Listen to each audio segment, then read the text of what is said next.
Kundalini syndrome. सभी दिव्य आत्माओं का मेरे वीडियो लेक्चर में स्वागत है। आज हम कुंडलिनी सिंड्रोम के बारे में जानकारी देंगे।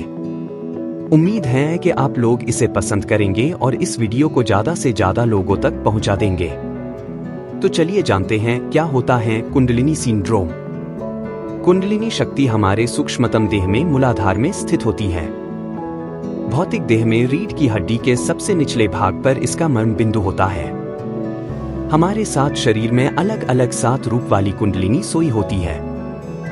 भौतिक शरीर की कुंडलिनी दिखाई नहीं देती है, वो अभौतिक रूप में विद्यमान होती है। 7 कुंडलिनी शक्ति का कार्य भी अनोखा होता है।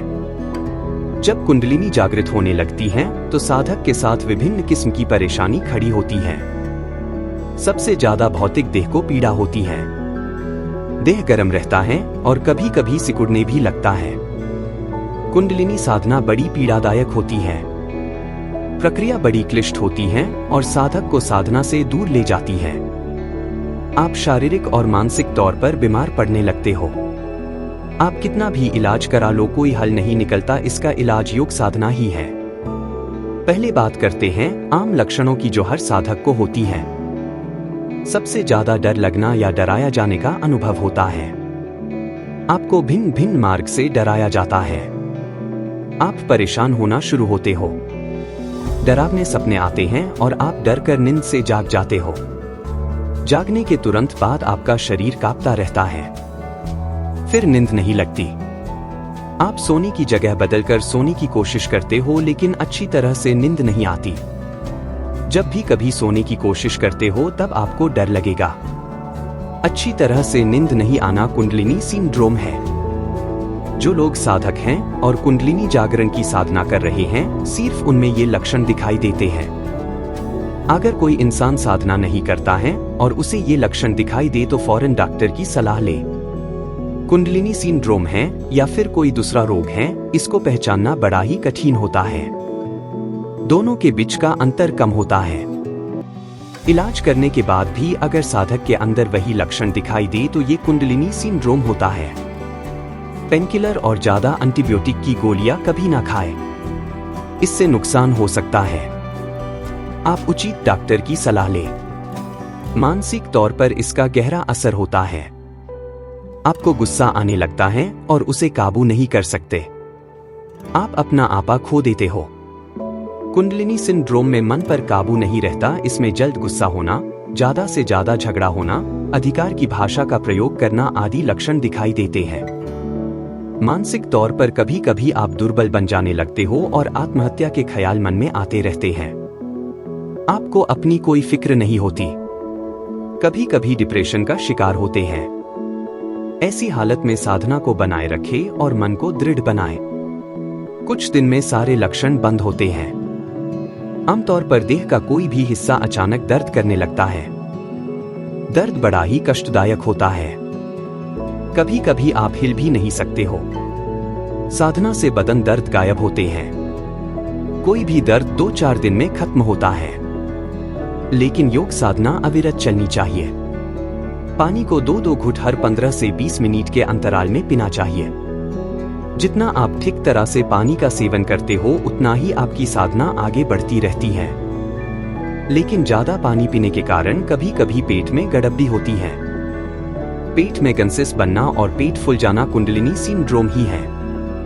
अक्सर योगी लोगों के पेट बड़े दिखाई देते हैं। प्राण और अपान का घर्षण पेट को बढ़ाने में जिम्मेदार होता है। घर्षण के कारण पेट के अंदर विभिन्न तरह के वायु उत्पन्न होते हैं। उस वायु के कारण पेट में हमेशा दर्द रहता है। योगी को खान पान पर कंट्रोल करने से पेट की पीड़ा खत्म होती है। इससे साधक सात्विक आहार का सेवन अपने आप करने लगता है। जो आहार हितकारी है उसका सेवन साधक करने लगता है।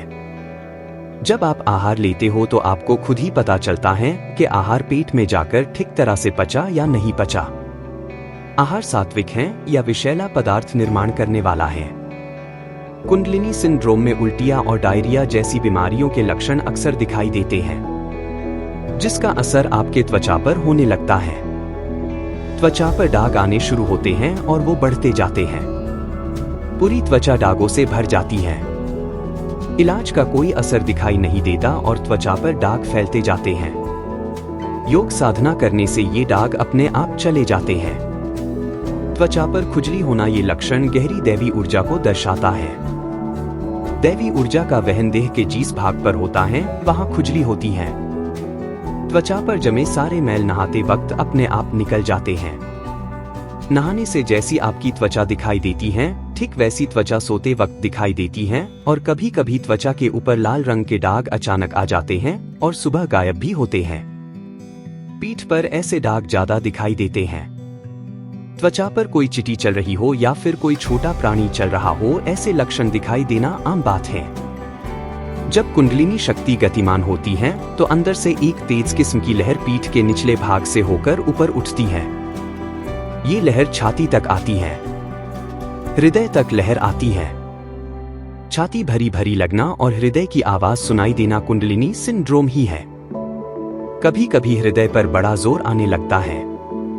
ऐसा महसूस होता है कि किसी ने छाती को ऊपर से बहुत जोरों से दबाया है और आपको सांस लेने में परेशानी आ रही है। ऐसे अनुभव अक्सर आते हैं। कंधे और कमर में दर्द रहता है और एक किस्म की अंदरूनी लहर निकलती रहती है। दर्द के कारण आप कोई काम भी नहीं कर सकते हो। कुंडलिनी सिंड्रोम में आपका मन काम से ऊब जाता है और आप काम को नहीं करते। इसके कारण आपके पेंडिंग काम बढ़ जाते हैं। आपका मन काम में नहीं लगता। विद्यार्थी का मन पढ़ाई में नहीं लगता। जब भी काम करने की बारी आ जाती है तब बहाना बनाकर टाल दिया जाता है। काम से मनमुटाव सा बन जाता है। आवाज में बदलाव आता है। गले में अंदर खाज खुजली होने लगती है। गला दुखता है। गले के आसपास कान और नाक के अंदरूनी भाग में पीड़ा होने लगती है। उस पीड़ा के कारण आप कम बोलने लगते हो। नाक की अंदरूनी पीड़ा नाक का बहना और सिर दर्द पैदा करती है। आंख में दर्द रहता है और कभी कभी ब्लर दिखाई देता है। सिर दर्द तो बहुत रहता है। कभी कभी ऐसा लगता है कि सिर भारी हुआ है। स्विमिंग करने पर जैसा सिर भारी होता है वैसा हमेशा रहने लगता है। सहस्रार चक्र के कारण उसके घूमने रहने का एहसास होता है। साधक को चक्कर आता रहता है। कुंडलिनी सिंड्रोम में कभी कभी चलना मुश्किल होता है।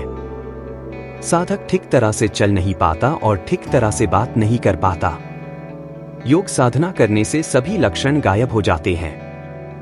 कुंडलिनी शक्ति अंदर से शरीर के विष द्रव्यों को निकालकर उसे तंदुरुस्त बनाती है। योगी का देह दिव्य देह बनता है। दिव्य देह बनाने की प्रक्रिया कष्टदायक है। अगर किसी को प्रयत्न करने पर भी लंबे समय तक पीड़ा हो रही है और पीड़ा खत्म होने का नाम नहीं ले रही है तो ऐसे साधक हमसे संपर्क करें। कुंडलिनी सिंड्रोम के जो दूसरे लक्षण हैं वो दूसरे या तीसरे स्तर के योगियों में पाए जाते हैं। उसे हम अपने अगले वीडियो में कवर करेंगे। आप कमेंट करके अपने अनुभव साझा करें और बताएं कि आपको किस विषय को जानना है। हम उस हर एक रहस्य को आपको बता देंगे जिसे आपको जानना है। आप हमारे चैनल को सब्सक्राइब करें। वीडियो को शेयर और लाइक करना ना भूलें। तो मिलते हैं अगले वीडियो में, तब तक के लिए धन्यवाद।